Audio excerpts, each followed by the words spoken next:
For the Investing News Network from MJBizCon International in Toronto, I'm Brian McGovern, here today with Joy Beckerman, Regulatory Officer and Industry Liaison with Elixinol. Joy, thank you so much for your time. Such a pleasure. Thank you for having me, Brian.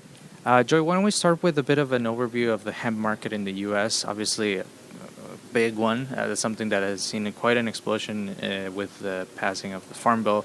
But in terms of right now, how you describe the market and how you characterize it, tell me a little bit about the overview and sort of where it's heading as we get into the second half of 2019. Well, certainly the hemp extract or cannabinoid, particularly cannabidiol, CBD market is dominating right now in the United States. Our last market data that had actually been aggregated was $820 million market in 2017. The largest piece of that pie, $190 million of it was cannabinoids or CBD products, and to a lesser degree industrial products and their body care and food products, of course, textiles.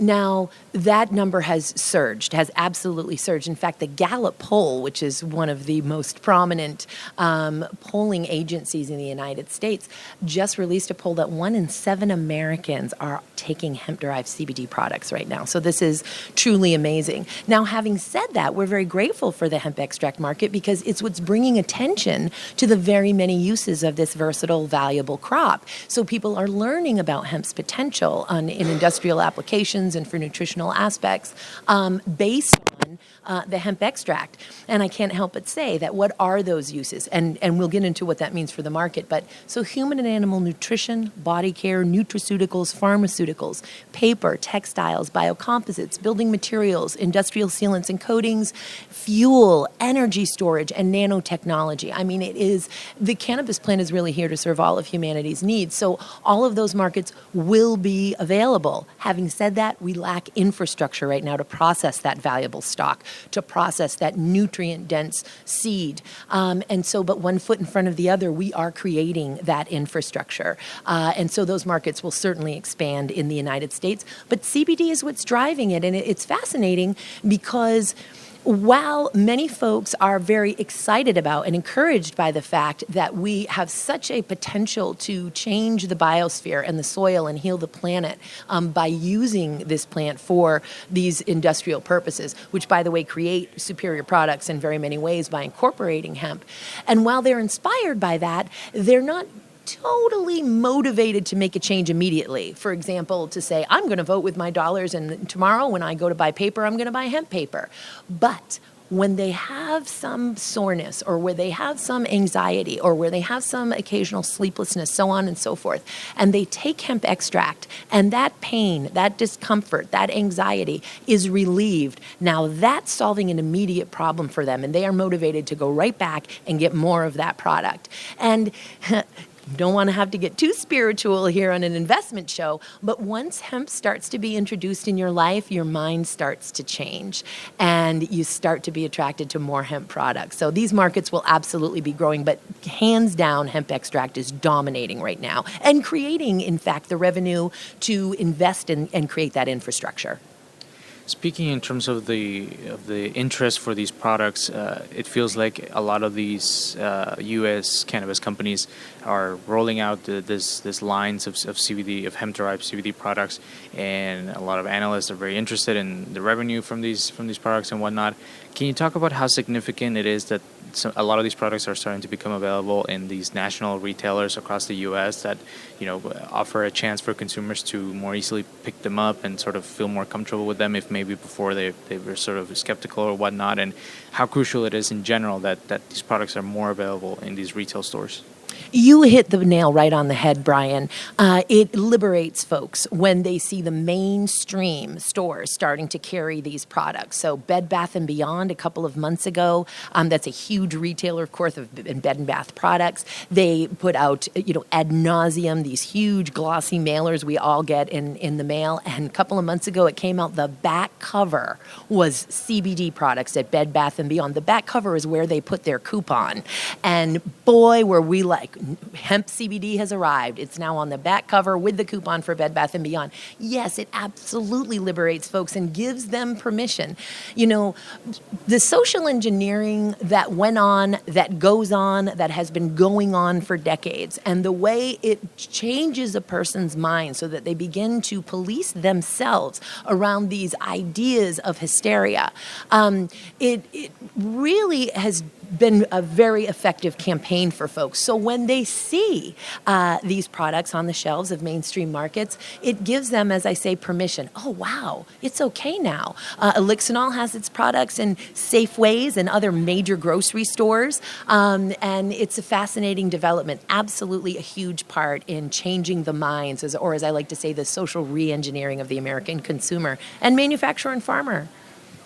Another thing that the market is looking at very closely is the development of those conversations with the FDA in terms of the rollout of these products for food supplements, I believe.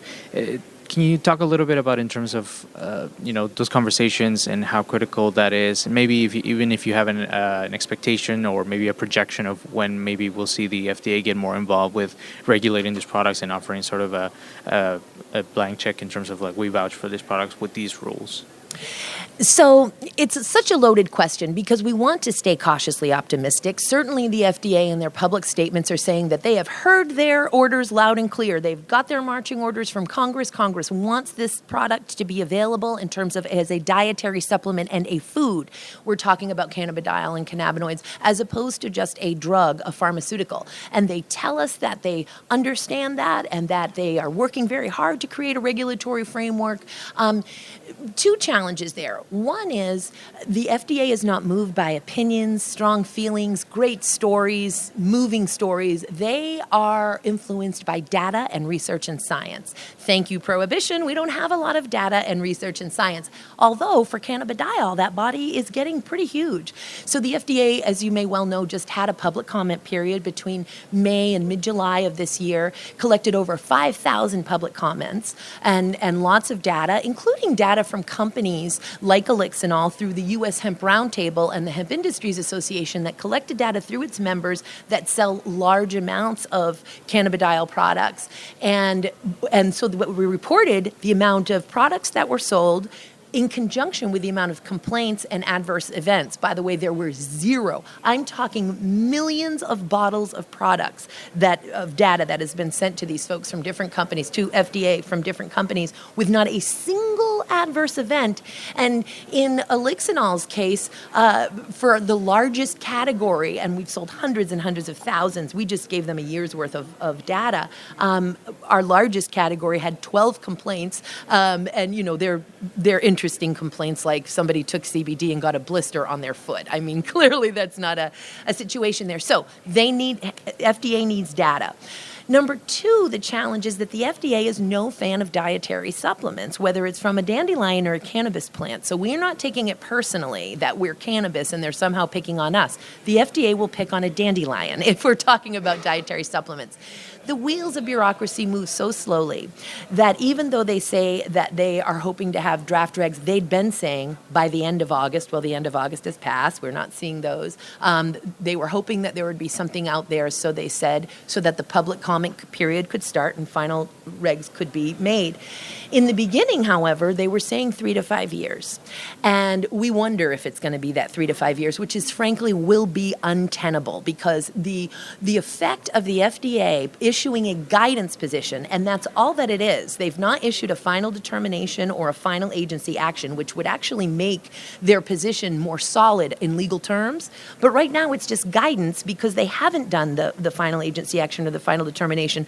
But when they issue guidance that says it is a violation of federal law to market CBD as a dietary supplement or a food, that has huge impacts, huge ripples from local city departments of health to state departments of health to other countries saying, gee, I guess we can't invest in America or do business or create strategic partnerships and joint ventures because the FDA is saying this is the law. No, that is a guidance position of the FDA and they must move forward quickly. So here's what the advocacy organizations, and Elixinol is heavily engaged in advocacy, we may be making a legislative amendment or a legislative change that would direct the FDA within a certain time, like 12 months, direct them by law to come up with this framework. Because as much as, again, we want to be cautiously optimistic, I have to say that we don't have a ton of faith that this is going to be anywhere near in the future if they're left to their own devices and not forced by legislation. And as you may know, of course,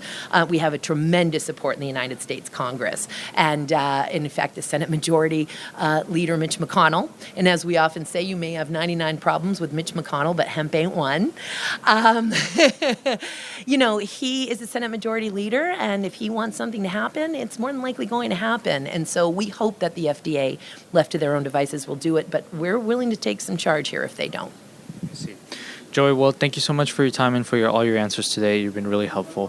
From the MJBizCon International event in Toronto, I'm Brian McGovern.